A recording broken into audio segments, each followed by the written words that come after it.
Okay, perfect. Well, good morning, everyone. Thank you so much for attending our second Women's Initiative event. I'm really excited for what we have in store today. We have two Olympic athletes with us, Miss Donna Frazier and Natasha Hastings with us, and they're going to be sharing a little bit about their stories and experiences and how they were able to overcome obstacles and achieve success in their fields. So I would like to just take a moment and give them each some time to just introduce themselves to everyone here. Thank you so much for everyone in attendance. And so with that, I just want to go ahead and give the floor to either Natasha or to Donna, whoever feels like introducing themselves first. The youngest can go first. Okay, I'll I use that seniority at practice every day. Well, good morning from Texas, good afternoon on the East Coast, and good evening in the UK. It's evening, right? Pleasure to be here. Thank you so much for having me. As mentioned, my name is Natasha Hastings, two-time Olympian, gold medalist. I'm a new mom, although I don't know if 19 months in is still new, but I have a 19-month-old son. I've been running track for as long as I can remember. Both of my parents ran track, so I like to say that I was born into the sport, and it was definitely something I have no memories of track not being in my life at some point or another. I love to share that my mother was also an Olympian. She qualified for the '84 team, or she qualified, but she didn't go due to injury for Trinidad, but she also has roots in Great Britain. I like to throw that out there too. But currently I'm still training for my final Olympiad, hoping to make the team this summer in Tokyo. I'm also an entrepreneur. I have a cosmetics line that kind of came to fruition out of the alter ego that I have on the track. I'm known as the 400-meter diva. Donna will tell you I was the ridiculous one with the lashes and the bright lipstick, still am, to show up on competition that day. So I took that and made a business out of it. And I currently serve as the founder and executive director for my nonprofit, the Natasha Hastings Foundation, which I'm sure I'll talk more about that throughout the program. But essentially, our mission is to be the starting block for girls to become women of confidence in sport and life. And so that's my passion, pet for girls and women, and what I hope to be my legacy going forward as a woman in sport, and what I leave behind for the generations to come. That's amazing. Thank you so much, Natasha, for being here. Donna, if you'd like to go ahead. Wow, how do I follow that, Natasha? Well, I certainly wasn't the one that was wearing all the makeup on the track, so I'm making up for lost time now, for sure. So, hi everyone. Yes, I'm in not so sunny England at the moment, in London town, which is not literally too far away from the athletics track that I trained on, Crystal Palace. I'm not sure, Natasha, if you ran on that track. Everyone loved it, so hence why I moved close by. So I guess my story, there's a few things that resonates with myself and Natasha, obviously doing the same event, 400 meters. But the fact she mentioned 1984, that was what sparked me to be inspired to become an Olympian, which is bizarre because it wasn't even the fact that everyone was running pretty fast. It was the after party, the closing ceremony that I was really interested in. And I thought I want to be a part of that. At that age, I was extremely shy. You know, sport was surrounded by myself, my parents coming from the West Indies, also in St. Vincent and the Grenadines, loved cricket. So sport was always around me, but I did not envisage that athletics would be my thing with years to come. So as I said, 84 was definitely the eye-opener for me to work hard, but I was picked up by my local club to come down and join, and having parents from the West Indies, there was absolutely no way. Forget that. That is not going to pay the bills. You need to be a doctor, a lawyer, or something along those lines. But my sister was brilliant, and she convinced them to let me go down, and hopefully the sport would bring me out of my shell. So I guess the rest is almost history. For Olympic Games, I've been to Commonwealth Games, European Championships. World Championships as well, but no Olympic medal. So that's probably one of the only regrets that I have. But I was in that famous race in 2000 with Kathy Freeman that everyone remembers. So I think, you know, in hindsight, coming fourth in that race probably wasn't so bad. Now I look back at it, but at the time you can imagine, Natasha, how devastating that can be when you come fourth. But alongside my entire athletics career, I worked. That was my choice. And again, to prove my parents wrong that I could do both. And also, as we all know, sport doesn't last forever. So it's great to see Natasha doing something alongside this, even though she's going towards her next Olympic Games. But for me, I thought I needed something just in case I got injured and so forth. And that was definitely the case. But yeah, it was brilliant to have that. So if things weren't going so great on the track, I had my work to focus on, and likewise vice versa. But those transitional skills going from the track into the boardroom were fundamental. And although as an athlete, we think, we're determined, we're focused, we're all of those things without even realizing it, that being able to transfer those skills into the world of work. And I myself and Natasha are doing that in business now. And I'd like to say we're flying the flag for us women doing our thing, for sure. But yeah, there's been a few turning points, you know, life as an athlete, there's ups and downs, you get injured, your mindset, you know, the focus, you're challenged almost every single day, not by your surroundings, but also by yourself, because you want to be the best. And unfortunately, one of my life challenges was I was diagnosed with breast cancer in 2009. That was definitely an eye-opener for me. So it's taught me a lot. Absolutely. Just live each day the best you can, because tomorrow's not guaranteed. But yeah, I'm sure we'll cover more as we go along. Thank you so much for sharing that. I know that both of you were able to give us a nice summary, a happy summary with a pretty bow on top, which I appreciated. But yes, if it's okay, I'd love to go a little bit more in depth and ask some questions, if that's okay. So, I mean, I know that you both, you know, spent a lot of time, you know, working your way up the Olympic ladder, and how, you know, difficult that must have been. Would either of you mind giving a little bit more insight as to maybe some of the mental obstacles, or some of those things that you had to overcome in order to continue to push through at times where it was very challenging and exhausting in your field? Youngest goes first again. Yeah, we'll pass the baton. Thank you. I won't drop it. But I was listening to you, Donna, and I was like, oh my goodness, our stories are so similar. I always love to hear others' stories, because I'm wholeheartedly believe we're more similar than we realize. It just starts with having the conversation. I placed fourth in 16 in a very famous race as well. So feel your pain there. And I also come from a family of West Indians. And so with that, excellence is everything, right? Showing up perfect is everything. And so I love this question, because I do like to talk about sort of my failures that have really, I think, I don't want to say defined me as an athlete and as a person, but my ability to bounce back from my failures and be resilient in those moments are things that I like to highlight. Because me personally, I can say that I struggle with imposter syndrome. And I think again, some of why what Donna said resonated with me, with like coming up in a West Indian family where we're overachievers, and we want to show up perfect. And, you know, then as an athlete, believing in my skills as an athlete being transferable into the boardrooms and into, you know, life outside of sport is definitely a challenge. But I'd say a defining moment for me, and has been one that continues to build on itself, is 2012, when I did not make the Olympic team.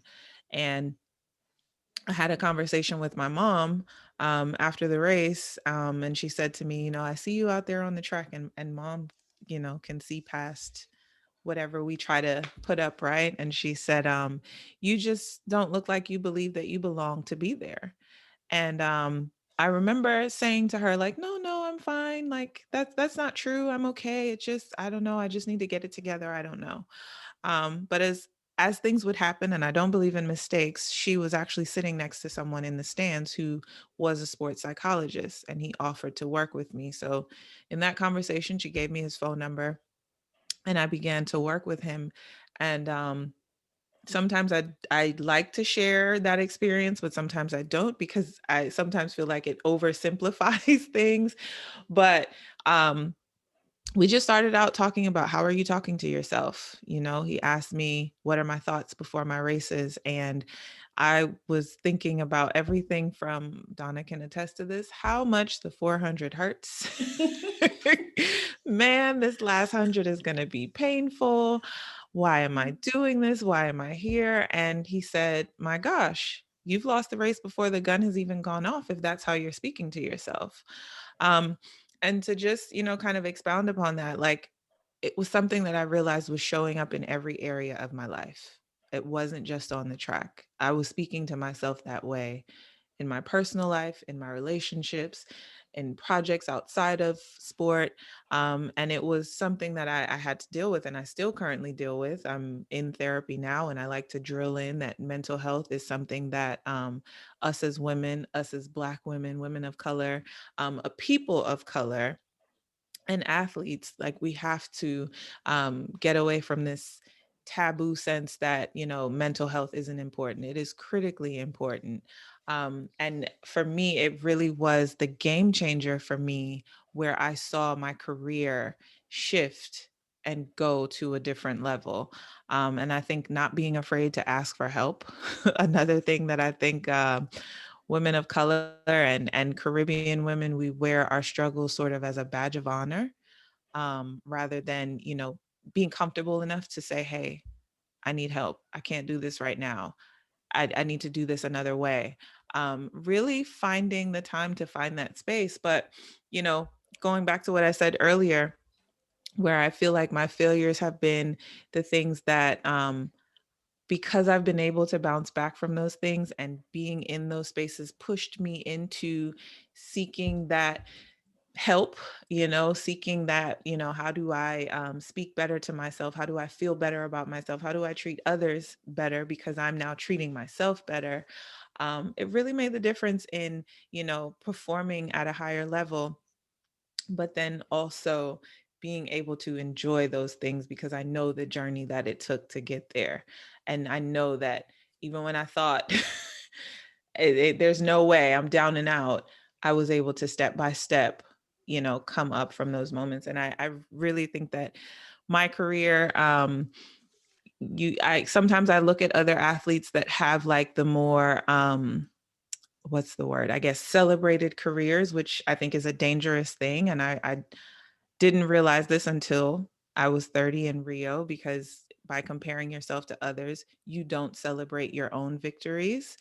Um, but also, I just feel like I cherish my career even more than those, because of my failures, because I can look back and it's not expected that I'm going to be at the top of the podium, or expected that I'm going to be this top athlete. Like, I'm truly the underdog and I've truly worked myself up to my accomplishments. And for me, that's what's made my career so sweet, and one of the things that I cherish about my journey. So I'll stop there and let Donna share her. Pass the baton. No, that's just awesome. Yes. My goodness, no, brilliant. We're writing our own book here, aren't we? So to follow on from that, in answer to your questions, is I look back at how I was when I was 8 years old, when I was first introduced to athletics. And as I've mentioned earlier, I was extremely shy, but I think the turning point was the fact that I was one of 4 girls in a household. My dad was surrounded by all girls. I was always surrounded by strong women, despite my shyness, despite my insular persona, as it were. But as I said, when athletics was presented to me, that was an eye-opener for me to blossom. And I went to an all-girls primary school as well. So again, surrounded by all positive women. And I think every time I've been knocked down from that age of 8 right through to who I am now, I keep getting back up. I was labelled the grandma of athletics because I refused to give up. Every time an injury hit me, I'd get back up. But the last injury that I had, which took me 4 years to get over, that was the most challenging time, because each and every injury, you know, okay, I'll do this, I'll do my rehab and I'll get back. But that last injury really knocked me for six. And it was not only my thought process, it was the people around me, the athletics critics saying she's done, she is not going to get back, no way. And that can be so damaging. And as Natasha said, that mental state has to match your physical state. You know, it's a huge percentage of your whole performance. And when that gets knocked for six, it is really hard to come back if you don't have the right support network around you. And at the same time, you can have the support. And as Natasha says, if you do not open up to them, how are you going to get the support? And we're almost taught just to keep getting back up. But it does become quite wearing over a period of time. But as I said, that last injury was definitely that mindset that I need to get back. And then, of course, that bombshell with the breast cancer was another one. It was another thing to have to deal with. But I had to dig deep. And like Natasha, I've got an alter ego named Diane. And Donna, you're speaking to Donna, don't get it twisted. You're speaking to Donna now. She's the nice, easygoing kind of person, always happy and smiling. But Diane, don't mess with Diane. She's the one that probably is battling through that last 50 meters of the 400 where you're thinking, come on, get to that line, do not give up, you know.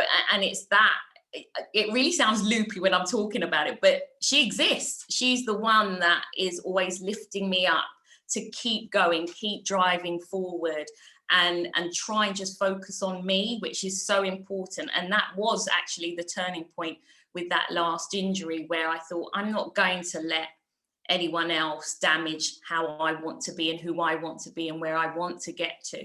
And having that voice of not only Diane, but my dad saying, be that independent woman, don't let anyone knock you down to do what and achieve what you want to. And it was those things, though, those positive affirmations that was always coming into mind. And I'm forever passing that down to the young people that I'm surrounded by now, because I think it's so important. You know, you're just you on your own, especially on the track, on the start line, it's just you. And you've got all kinds of thoughts going through your mind. And yes, one of them is, how the hell am I going to get around this track in one piece? That's number one. But it can be damaging. So trying to constantly knock out those negative thoughts is tough, and it's wearing, it's tiring. It's not just the training, it's that mental energy that you need. Wow. Yeah. I can see that. And you don't sound crazy when you say Donna and Diane. You don't want to meet Diane. No, I totally get it. And I feel like that comes down to a self-perception thing, kind of like what Natasha was talking about earlier. You know, how you view yourself matters. And so it makes perfect sense. It's just, it manifests maybe a little bit uniquely. But I think that's great. I know that you both mentioned that you're now doing other things, other work off the track field. How do you feel like these life lessons and these experiences have impacted your other work that you're doing today? Well, I will say my life experiences directly influenced me starting the Natasha Hastings Foundation. Again, Donna, you and I are so similar. Super shy. I was even at one point in my life bullied at school, that I was that girl, right? And then as a teenager, comparing myself to other girls who I'm athletic, and I've been competing in sports since, like I said, as long as I can remember. So I've got the six pack and the cut up arms, while the rest of the girls have the boobies and the hips coming in. And I'm looking like, why am I not like that? And, and so I'm performing well on the track, but still, again, that comparison that steals joy. Right. But then also, I think I always relate back to this, that I think a lot of times as athletes across the board, we're looked at on television. I remember watching Gail Devers and Michael Johnson, and like, they're superheroes, but there's a struggle, you know? And so I wanted to do something that would um, make me human, transcend my humanness, be that tangible resource that, hey, I'm no different from you. I've been through some of the same, if not the very same things that you have and are going through. And so we have a curriculum through our foundation where we talk about things starting from how you're talking to yourself, self-love, self-respect, discipline. But then we also talk about puberty and how that affects you through sport, you know, how you can possibly adjust things for training. And I like to liken it to conversations that mom and dad probably is having with you, but for whatever reason, it's different coming from an influencer. But everything that we created was with having in the mind, you know, the things that I wish that I would have had along the way, like, you know, self-love and working on my body image. I didn't really figure that out till I was in my 20s. And even in my 20s, as an athletic athlete, I would still look in the mirror and be like, oh, I wish this or that. And, you know, really having in mind, like, if I could get to girls when they're 12 and 13, as opposed to when they're in their 20s, why not? Um, and so that's largely what we do. And also trying to figure out a way to continue the community. You know, how do we keep the girls that come through our program to then pour back into the girls that come after them? You know, because again, like I said, I love having these conversations because as I listen to Donna, I'm like, we're the same, you know? And I think it's starting these conversations amongst our girls, amongst our women, to see that it's not just you. I think we have a tendency to live in our head and to think that it's just us and, you know, nobody will understand. But a lot of times if you just have the conversation, you will see that my sister can help me. You know, one of my board members who we worked very closely together on the curriculum, she's an OBGYN. We were roommates in college. She's an NCAA champion in the 100. So two messages there. Number one, sports takes you beyond, you know, the Olympics or the world championship. She's now a practicing doctor that I think is amazing, something that I put in front of the girls that like, hey, this sports was the platform for this for her, you know, sports is the platform for our relationship. Now here it is, she's pouring into you. Um, but also we were roommates in college and we were both going through things that had we just knocked on the door and said, hey, I need help, can I talk to you? But we never did that in college. And now in our 30s, here we are having the conversations. And this is what we're saying, like, no, we've got to do better and provide better for the generations to come. So that's largely the basis. I would say it was selfish in terms of being mindful of what my individual experience is, but realizing that my experience really wasn't much different from, you know, any other girl out there. And if I can be a tangible resource, why not be that? Absolutely. That is so true. You know, when you're an athlete, you're just focused on your competition. But I recall my first Commonwealth Games in 1994. I only went for the relay. So, like we all know, the relay's right at the end of the program. So, nail biting moment until you get an opportunity to step foot on the track. But then to be told I wasn't running absolutely devastated me. And at that point, I vowed to myself that I would never get selected to represent my country, not step foot on the track. And B, if there's any young person joining the team, I would take them under my wing and show them the ropes and make them feel included and part of the team and not just the newbie, as it were. And I was true to my word. You know, I was captain in the 2008 games, knowing that I wouldn't get a run, but I was there to nurture them and help the relay team and show them the ropes and give them that, you know, that experience that I had. So in terms, that was definitely a learning curve for me as an athlete. Outside of that, I think it's really important to, and David and myself have come up with a project, as it were, beyond the finish line. So there is life after athletics to look forward and start thinking about your pathway. And of course, now as an elite athlete here in the UK, you do have that support from a performance lifestyle perspective.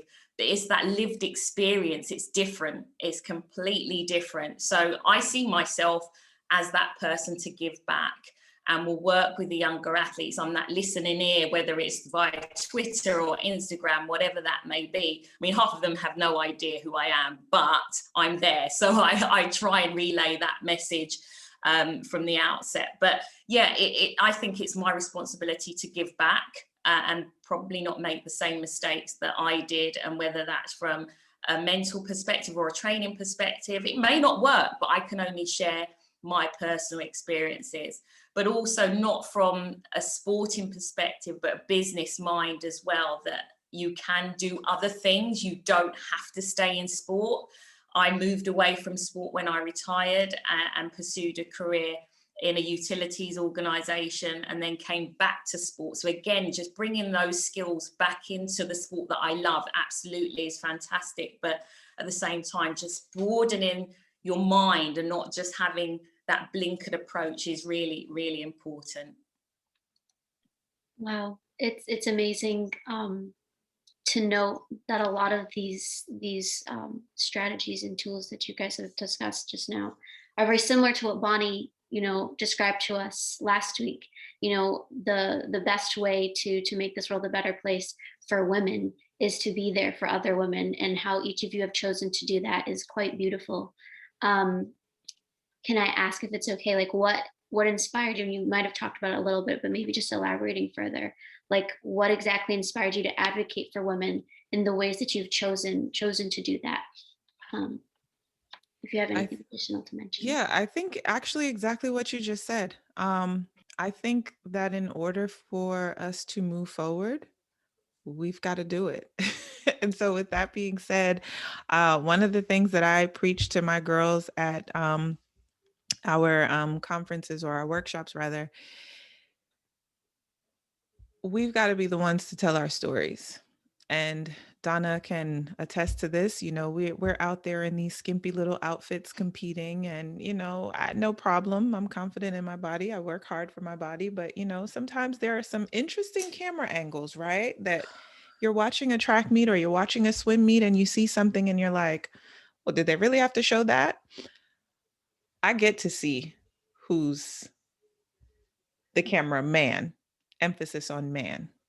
And so I like to emphasize that we need to be filling the spaces that tell our stories. We need more camera women. We need more journalists.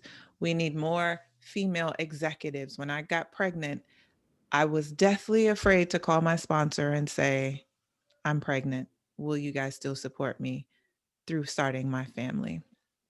Thank God I was able to make that call to a woman who on the other end said, I wish you hadn't waited this long.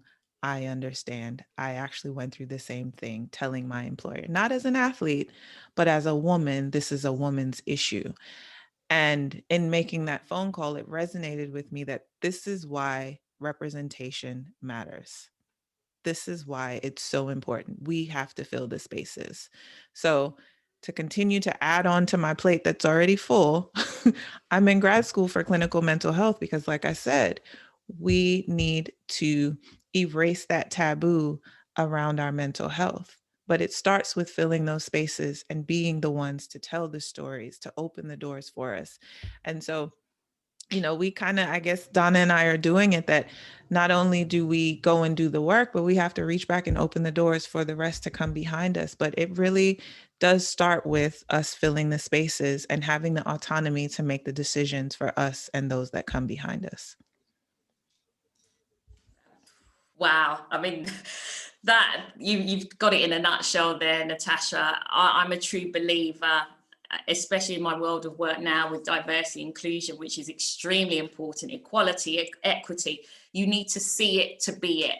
And, there was many people that would question, did I get the role, what I'm in now, because I'm a Black woman? Actually, hell no, I didn't. I got it on credibility, and I will show you what I can do and what I can deliver. And I've absolutely done that. But what really, really hit home to me is not every woman thinks like that. They think, well, I won't go for the job then if everyone else is thinking that way. No, you get your foot in the door and you start making those changes, start creating that whirlwind, change the narrative, start having those uncomfortable conversations. You know, why is that person who, and of course you have to have the skills to get the role, but it's about opportunities. And if I'm in a position to give that and create those opportunities, I'm damn well going to do it. And it's shocking how that whole lack of confidence some women don't have, because they're not seeing those opportunities. So I feel that that's my job that I need to do, and try and help develop the skills. If they haven't got the confidence, that's for me to help them do that, because we had to do it every single day we step foot on the track, even though deep down we're in rubbish shape. We couldn't go into a race thinking we're going to come last. You go in to win it. That's the mindset we naturally have. So for me to pass that on to other women in any walks of life, and again, I say it's not just about sport, it's absolutely not. It's in any field, any sector, any industry that you can do this. And I feel that if I'm in the position to do that and support other women, absolutely yes. We've got to change the narrative. Absolutely. And I do, on behalf of just myself, I appreciate both of you putting in that effort to do that. Even Natasha, with your foundation, I used to do sports when I was younger. And what I would have given to have, an organization like that locally, that would have, talked me through some of those issues that you're working with your students on now. I think that it's absolutely beautiful, what you both are working on right now. Um, since we're in the middle of a pandemic, I was wondering if either of you had any thoughts on how, those types of setbacks, or curveballs have affected your work, and how you've been able to process, the regrouping phase, because I feel like all of us to some degree have had to regroup during this very unprecedented time.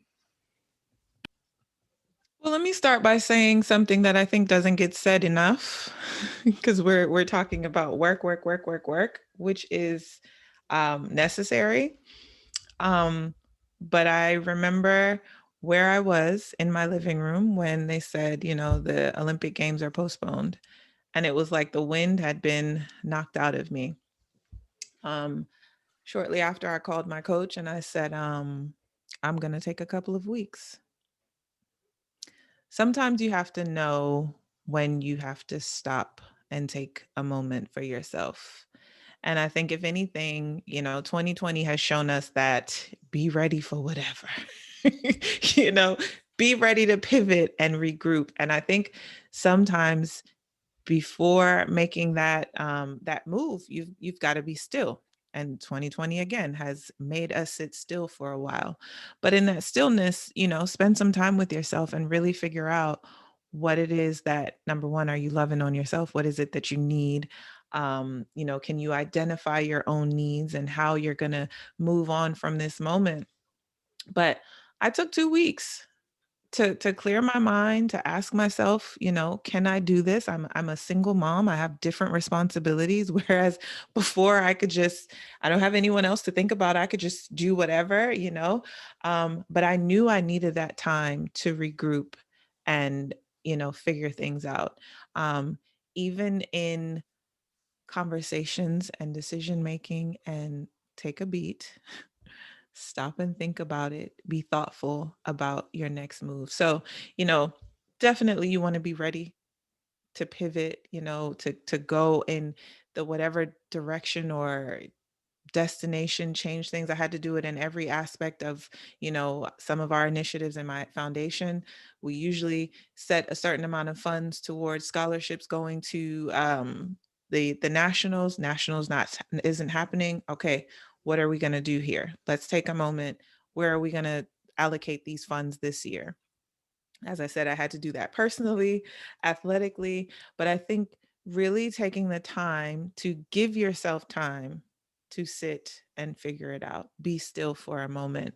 2020 definitely taught me that, we get caught up in the hustle and bustle, but sometimes you just need that moment, and you have to give it to yourself in order to really, think things through and, have a sound mind at the end of the day. Because 2020, I think everyone in the world can attest to, it was a stressful, and 2021 is showing that it's not much better than 2020 so far.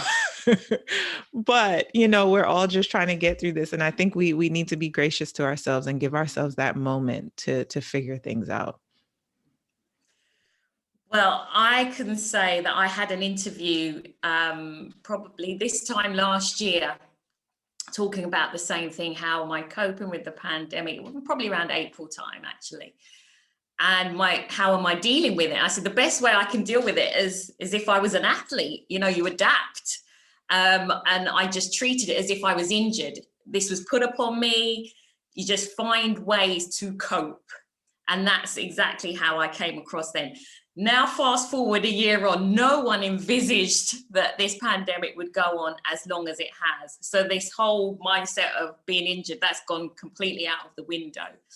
I think the best way I've been able to deal with it is on a day-to-day basis is control the controllable and not get so caught up in the things we can't control. Everyone's going crazy here about Boris doesn't know what he's doing. Well, we can't control what Boris does. What we can control is our mindset and what we do on a day-to-day basis. So almost going really stripping it right back to that goal setting, those short, medium, long-term goals. You can't even think about long-term because we don't know what the future holds. So really focus on those short-term goals that are manageable, that are achievable, that you can get to, and find that pathway to achieve that.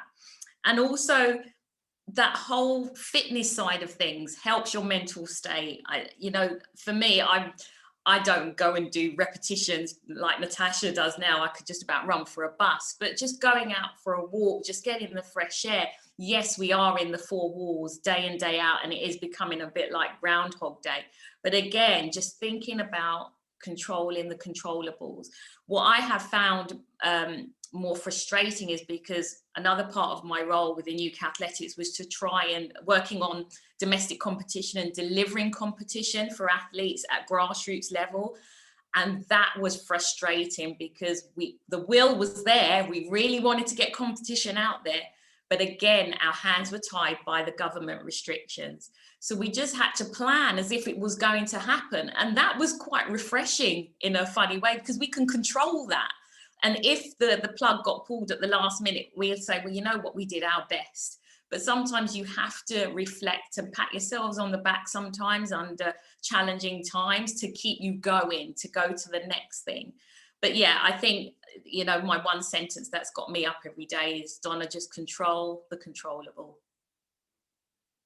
Right. And I think that that's very valid. I think that 2020 was stressful for everyone. And just allowing yourself to take that moment and to rest. I think we all can agree, as being strong, powerful women who are, taking charge of their careers and their educations. I think that there's a level of control that we didn't have that might have been frustrating, or however it, we each interpreted and felt about it. But just allowing ourselves to take a moment and say it's okay to take a break, it's okay to rest, it's okay to breathe, and focus on our mental health and just check in regarding everything that's going on and processing that. I think that that's valid. I know that we've covered a lot so far regarding work and mental health.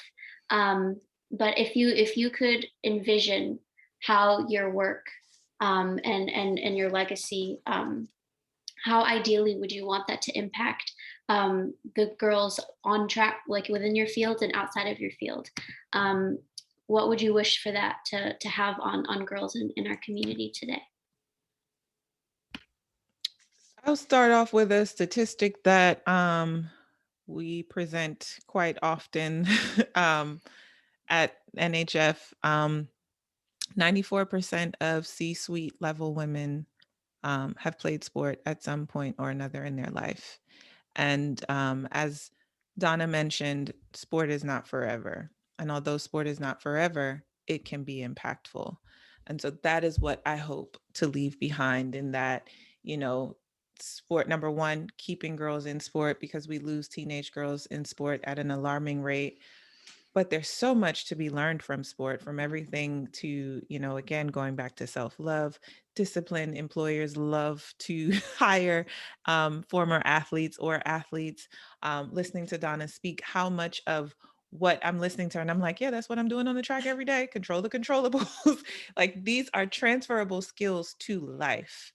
Um, so if I can leave behind any legacy in sport and through my foundation, is that sport is impactful to your life. You can't do it for your whole life, your entire life, but you can definitely use it to set you up in the other things in your life, your professional career, your relationships. All of my relationships have come from sport. So, it can just be a really big part of your life. It won't be all of your life, but it is definitely a platform and a basis that can propel you into many, many other things. So I guess I've got three things really. I want to inspire the next generation of CEOs, and you'll notice I've missed off the word female, because I think we just need to take that out. We're always saying the first female coach, the first female this, just the next CEO, and hopefully it is a woman. So I'm just reframing how I say that. Also, it's instilling that self-belief with the women that I work with now, and tapping into the potential that they have, that they themselves sometimes don't recognize, but others do, which is why I think that whole mentoring, I'm a huge advocate for mentoring. You need to find people who will champion you when you're not in the room. It is just so, so important. I've got a handful of mentors for different reasons that have supported me, guided me, told me off, almost like another coach, as you know, Natasha. Your coach is your doctor, your psychologist, your everything. But that's what my mentors are there to put me straight and to guide me the best they can. And just be happy with you, especially young girls. I support a charity for young girls who may be from broken homes, just lacking confidence and all of that, but just be happy with you and not focusing, because we know we're surrounded by social media that can just throw you off completely, and it's not helpful. But be happy with you and believe in yourself, and to just focus on the talent that you do have. And picking up on Natasha's point, we work in sport, we've been athletes, but you don't have to be an Olympian to work in sport. You've got other skills. You could be brilliant at maths, work in our finance department. I'll give you a story. I went to a careers fair when I was working with you, when I first started at UK Athletics, and everyone was just walking past our stand. And I'm like, what's going on here? We've got British Athletics on our uniform. Why is it no one coming to us? And this lady walked past and she said, I can't jump or throw. Forget that. I'm not working there. So I said, come and have a seat. We sat down and I went through all the career opportunities. She's like, wow, you mean to tell me I don't have to be an athlete? No, you've got the skills. Think outside the box. And she was just amazed. And I thought, that's just one person we spoke to. How many others are thinking that way? And that's what I've tried to change, that narrative with what we do at UK Athletics at the moment, through that diverse inclusion work, those open conversations, understanding the skills of others and not waiting for that recruitment, that interview, help upskilling them a lot earlier. So working with schools, working with those who may be disabled, who think, oh, well, I can't work there. Well, no, absolutely. You're probably fantastic and better than me, IT, for example, on the computers. We have to take time to understand what talent is out there. And I just hope that I'm providing that platform for women, I will say women and girls, to believe in themselves, to come forward and put their best foot forward. And the work that I've done, that's why I've been recognised for my OBE, which it may not mean anything to you in the States, but it's an award that's put forward from the Queen. And I know she's very much in the news, but I'm thankful. I'm thankful for her recognising my efforts, for sure. But yeah, I mean, it's not about awards. Natasha knows that. You don't You don't run just to get rewards and accolades. It's making a fundamental difference to our future generations. I love that. I love that. Excuse me. And I think that that's valid. This isn't just for girls. This is for girls and for women. I think that we all can agree that these are life skills that we will take with us throughout our entire lives, throughout our entire careers. I appreciate you both taking the time to answer my questions, but I do want to open up the floor for anyone else in the audience to ask some questions if they have any, if that's okay with the both of you. Of course. So if anyone has anything in particular that they would like to ask or get some feedback on, feel free to just turn off your mic, or if you don't feel comfortable speaking, you can pop in the chat and I'll read it off for you if you would like. Don't be shy. I think I can go first. So, I mean, super inspiring. I take a lot of notes. I really like, and I love, Natasha, what you said about that when the type of talks that you having, like you already lost the career before it start. And I feel like that happens a lot, but you never realize that. My question is, I'm from Latin America. I mean, I have been living in the US for a while, but we don't have this type of platform for women who are in sports to really can, shine, if I see it here in the US. I mean, I see that there is a lot of support here.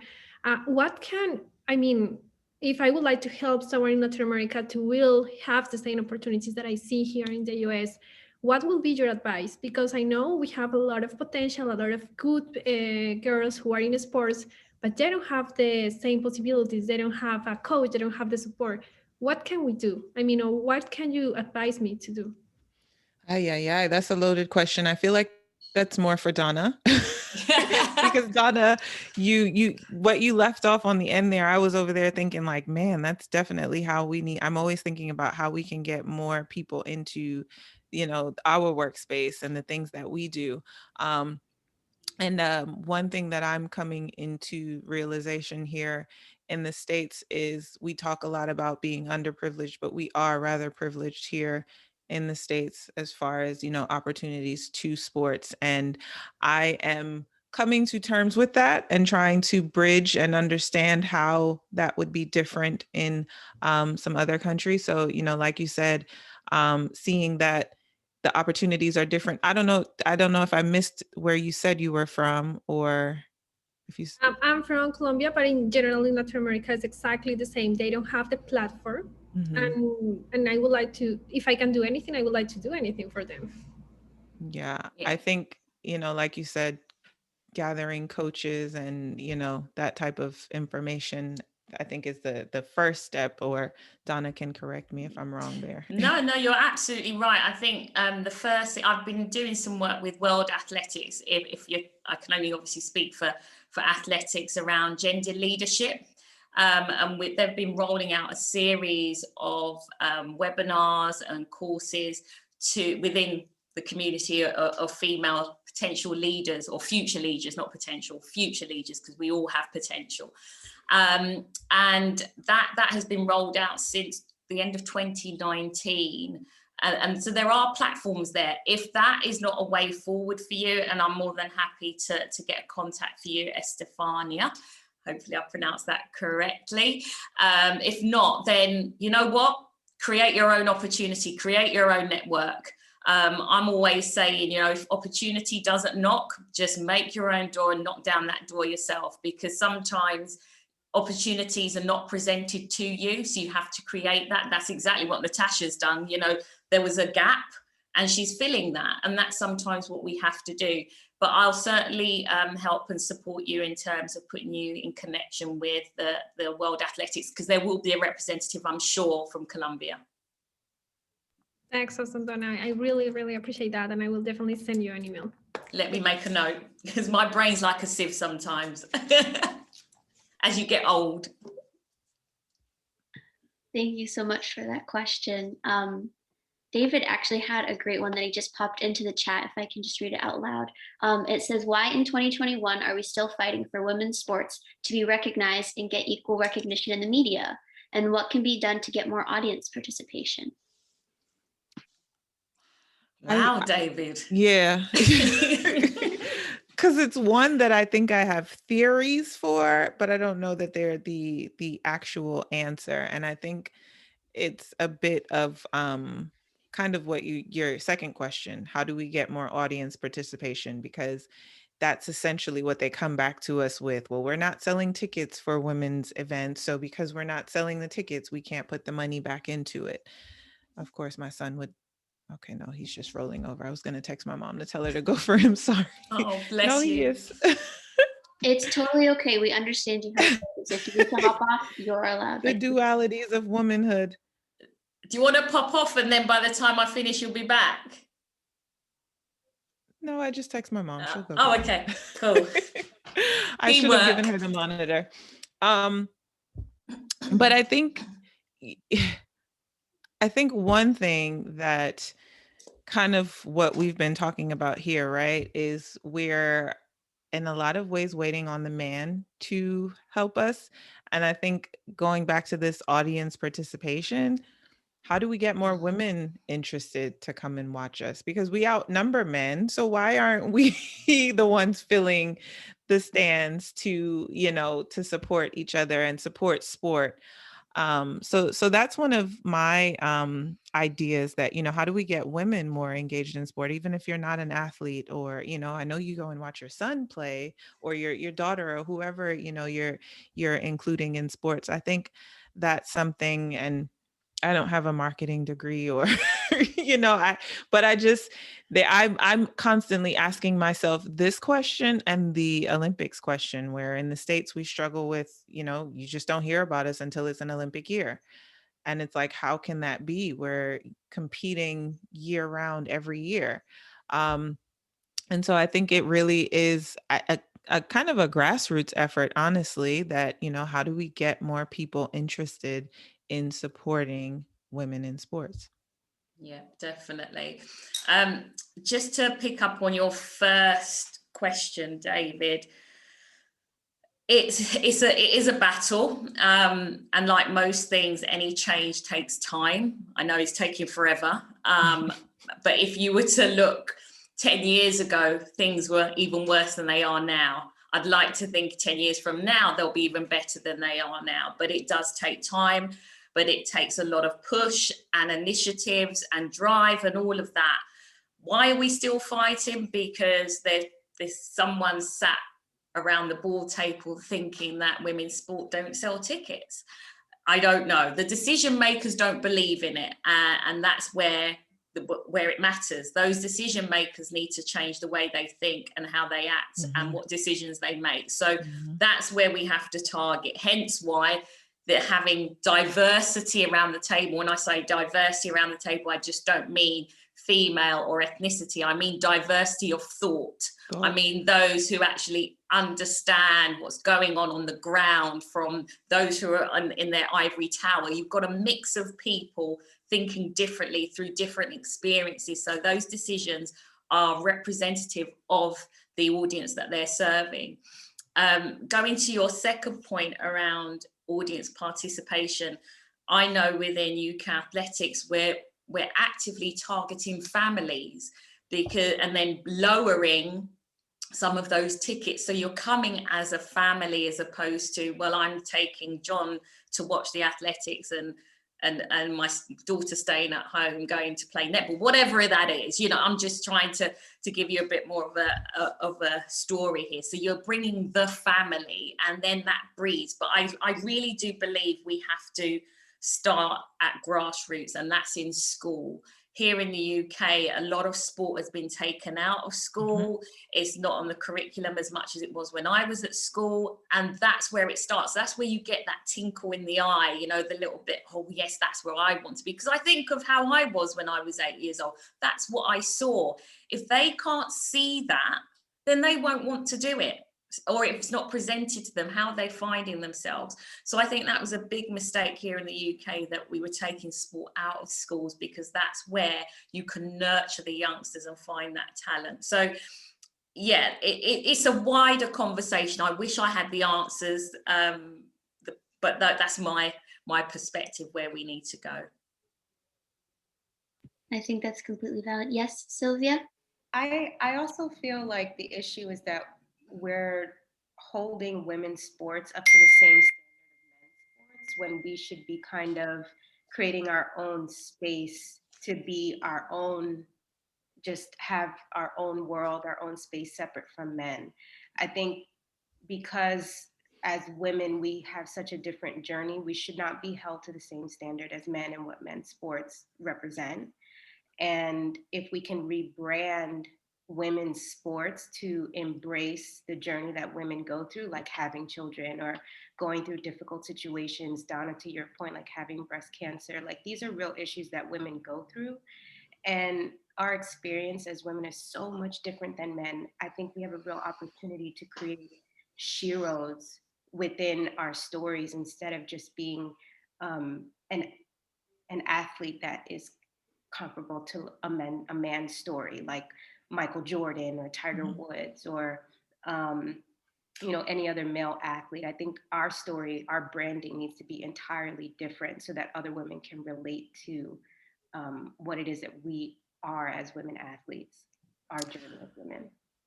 I really love what you just said because when I signed with Under Armour, again, I was signed by a woman, and we sat down, which doesn't typically happen when you sign your endorsement deals. But I remember her saying to me, "We're looking for the female athlete that can stand next to Tom Brady, not behind Tom Brady." But I love what you just said because it took it a step further, that our stories are much different from Tom Brady and Cam Newton and, the Colin Kaepernicks. And there are women that can relate to having breast cancer, having children, making these choices. I mean, I don't know what woman doesn't relate to Serena Williams right now, that she's, on this quest after having her child and everything that she's been through. Um, and so I think you're absolutely right that probably is something that we need to dig deeper in, instead of trying to fit the same mold. We are a different mold. We do have different stories, but we have stories that women can relate to. So I absolutely love that. I think that's a great idea, and I hope that you'll be in someone's boardroom directing them with those thoughts, because I think that is most certainly the truth. I can say personally, I've even seen the shift in my social media. They don't actually care so much about my workouts anymore, but moms are tapping into that. Those types of posts are the posts that are getting the most engagement right now for me, because it's a story that women can relate to. So I think you're definitely onto something there, that we've got to start telling our stories differently, because that's how we'll essentially make that connection. Yeah, and I started thinking about that because not I just applied that to the athletic portion, but just in general, being a woman Mhm. and wanting to have my own company and wanting to be a CEO or wanting to be in a boardroom. Why is it that as a woman, I'm feeling like I need to compete at a man's level when I'm completely different. Like my structure is completely different. I'm able to have children. I have to make that decision, and why do I feel like that's such a huge decision to make when it's part of my nature as a woman Mhm. to be able to do, Mhm. So I've been thinking a lot about that. And um sorry, I don't want to hijack the conversation, but No, it's good. I This is what we're here for. I listen. I'm telling you, I'm sitting here inspired. Like, okay, how do we do this? Where do we get this? Yeah, no, I love it. I'm You're in. spot I'm on. in. I'm involved. I'm in. yeah. Sylvia's got a new business idea. I'm in. Not a business idea, but just a shift in branding for women in general. Like I don't understand, you know, why we're comparing ourselves. It feels like the overall theme of women taking over boardrooms and being CEOs is in this vein of like competing with men, Mhm. and we shouldn't be doing that. I feel like we should be in our own space, in our own journey. Um, but I was going to say before mentioning that, Natasha and Donna, I really resonate with your stories and imposter syndrome. I've been an athlete since I was a kid. I haven't really participated in sports after high school. But I always felt like, and I was a track runner, so I always felt like being on that start line, I knew where I was going. I knew when it was going to get hard. I knew that I had to push myself through the 200-meter mark. I knew that I had to run through the line. But I would always train to get to the end of that finish line, and I knew what the obstacles were. I feel like for me, the imposter syndrome comes because I don't know where my 200-meter mark is. I don't know where my finish line is. I don't know like where the line is that I have to run through. I'm constantly creating that in my mind. It's my own journey. So, what are some ways that you guys have overcome that level of inspiring yourself to be confident in areas that you're not able to train and you don't know the land, like you don't know where your 200-meter mark is? I'm drawn back to what Donna said earlier, and Donna, clean this up for me. But I'm drawn back to control your controllables. Don't give your unknown so much power. So, you've got the talent, you've got the tools. The 200 might show up on you, but you're ready when you get to that 200, I'll kind of relate it to, I trained with Bobby Kersey at one point, and Bobby Kersey's training style is, you don't know what the workout is. He literally tells you to walk to the 400 line. And when you get there, he might tell you to run a 400. He might tell you to run a 600. Wow. But he'll tell you what your splits are. And I say that because you don't know what's coming after that rep either. So, all right, this is my split. Yep. This is what I'm in control of. Let me do this. I don't know what's coming after, but he's given me what I need to do up until this point. And so I think it's kind of, somewhere in between there, where it's like, what do I have control of? This is what I know I can do. This is what I know I'm working with. When I get to the next rep, I'll figure it out. When I get to that 200, I'll figure it out. But in the meantime, I can focus on what I have control over, which is I've got to come through this 200 at this pace. So here I am, Definitely. I'm smiling, not that I'm laughing, ha, ha, ha. I'm thinking, oh my gosh, this is weird. My coach was a bit eccentric. I can't even say it. He's crazy. He was crazy. Bless his soul. He passed away in 2015. But exactly that. Sometimes he'd tell us the sessions. Sometimes he wouldn't. We'd turn up to thinking that we're going to do speed work, and then it would be switched around, and it'd be like, "Are you kidding me?" But you couldn't show that you were fearful of it. You knew you had to do it regardless. And in my mind, I was thinking, Natasha Hastings is training twice as hard as me here, so I need to do it, so you have that mindset. But on a serious note, it's departmentalizing, and this is where that whole mental state comes into play. You could be as fit as a fiddle, but if up here is not right, that's what's going to damage you.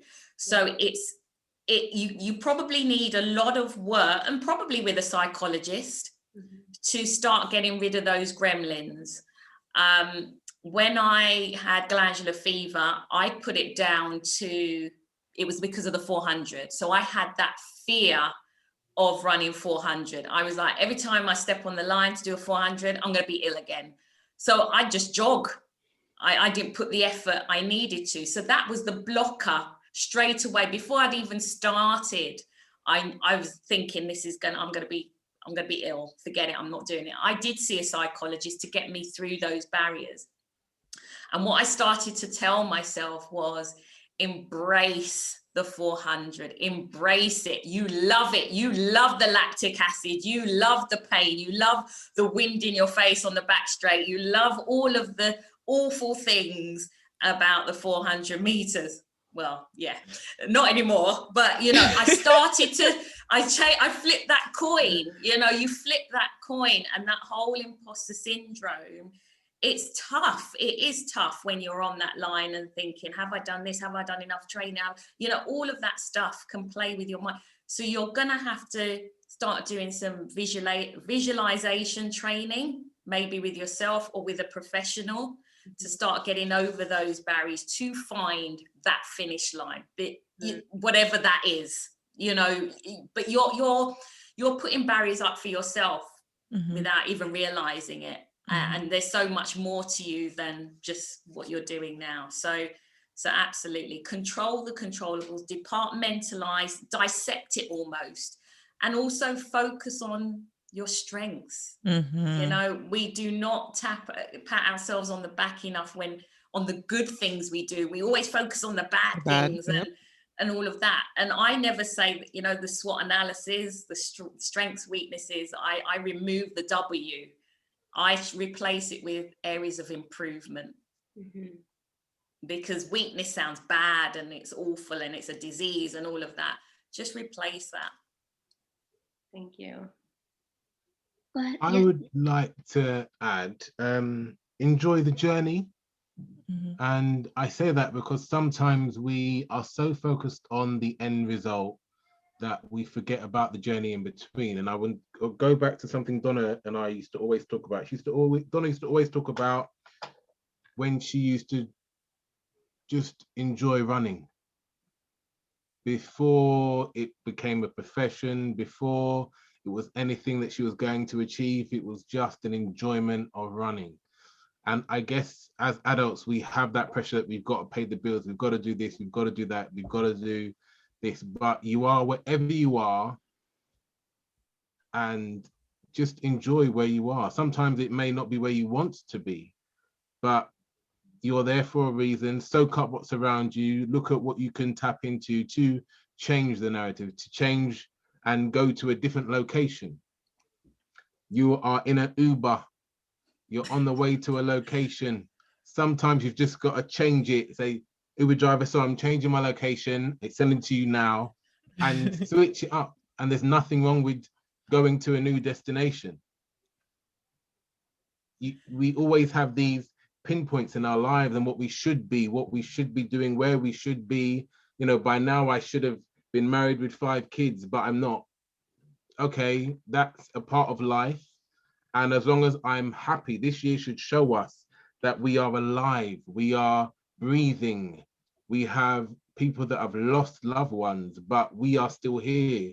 We are still here for a reason, and use that journey to not only impact your life, but impact somebody else's life. And just be in your pursuit of whatever you're doing. And just to pick up on what Sylvia said around, you know, we're trying to fit the mold of men. I think these conversations that we're having now, we're absolutely not. We've got to change that narrative. It's up to us. We can't rely on other people. We've got to celebrate and support each other. And I think that is starting to change. We're seeing more of that. I've got a female CEO, and she always says, I did not get a degree. I was kicked out of school, but she's a people person. She gets it. And we need more of that to pave the way of people like yourself, Sylvia, people like Natasha, who's doing great stuff in this field of work. Can you imagine the force when we come together eventually? Fingers crossed in my lifetime. Fingers crossed I'll be alive to see it. But, you know, it's starting to move. It's starting to get traction now that there are people like yourself, Sylvia, who are willing to put themselves forward and say, you know what, I'm me. I know what I bring to the table. I'm not Jeff who sits over there. I am me. I've got different experiences that I can bring to the table that will impact a wider audience. You've got to be vocal about it, because no one will drag you out. No one will pick up your CV by chance, or your resume, as you say in the States, by chance. You've got to put yourself out there. We have to do that. We owe it to ourselves to do it. So go for it, Sylvia. I've got your back.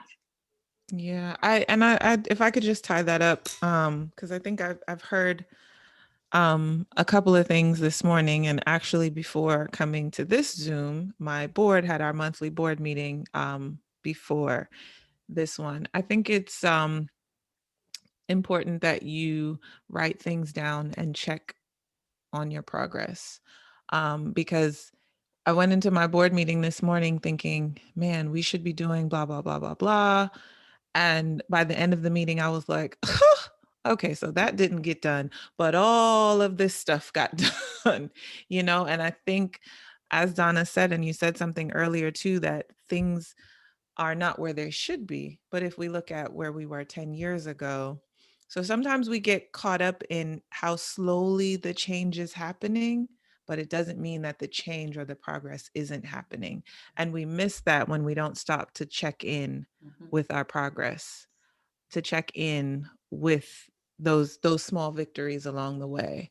So it's so important to have, whether it's you write it down or you have an accountability group, or but you have those checkers that you can stop and say, wait a minute, I feel like I'm just clawing at nothing, but actually I am making progress. I couldn't agree more. And I feel like us even sitting down and having this conversation today is proof that we want this to change, that we're ready for this to change, and we want and we're willing to do what it takes to make sure that it changes and start that conversation. Gabriella put something in the chat which I think is also relevant to what we're talking about. It's that making sure that our reaction to the uncontrollable is within our control. I think that's not only why we decided to start this initiative this month, but why we also decided to start launching the student group. Harvard doesn't currently have an interschool or school-wide group for women, a space for us to come together, to support each other, to advocate for each other. And I think that's one of the reasons, that we want that space to exist. And so I really appreciate the both of you taking the time to talk with us and kind of give us some ideas and real world examples of how we can go about doing that. For those of you who weren't aware that we're trying to form a student group for women at Harvard, and that's one of the reasons why we launched this event and these series of events over the course of this month. If any of you are interested in participating or joining, it's welcome to all. And so there's my email down below. For those of you who have any questions or would like to participate, I would definitely want to be respectful of everyone's time. So does anyone have any more questions before we wrap up? If not, I want to give, oh, go ahead. Sorry, I posted a question earlier. I'll repost. Please, yes. And while we wait, Don, oh yes, Sylvia? Sorry, I also just wanted to, as a suggestion, Estefania, I wanted to make sure I'm pronouncing that okay.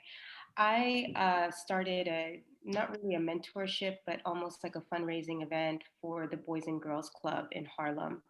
Maybe what you can do is see if there's a way for you to reach out to some type of children's support center or group, if they have something similar in Colombia or anywhere else in Latin America, and then pair that with the group that Donna is putting you in contact with. That way you have the group who helps these young women and then the group who needs help.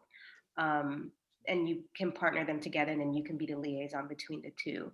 That's what I did with the Boys and Girls Club. And I would love to work with you and Natasha, Donna and Natasha and David for future events. I host a fundraising event once a year with the Boys and Girls Club in New York and Harlem every October. And we work with the children there. This year we just did a fundraising event for like a food bank, and the year prior we did it with children. We did a really fun event with children. So would love to work with you guys in the future if that's an option.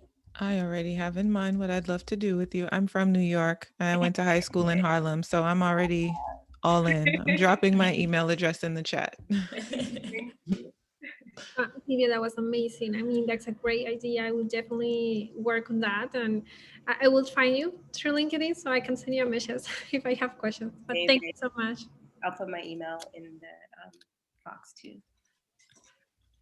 And before we close out, Natasha, Donna, are there any websites Instagram or Facebook accounts where we can follow up with what the amazing work that you both are doing, both for your careers, but also, you know, in your advocacy initiatives. We'd love to continue to follow up with you all if that's okay.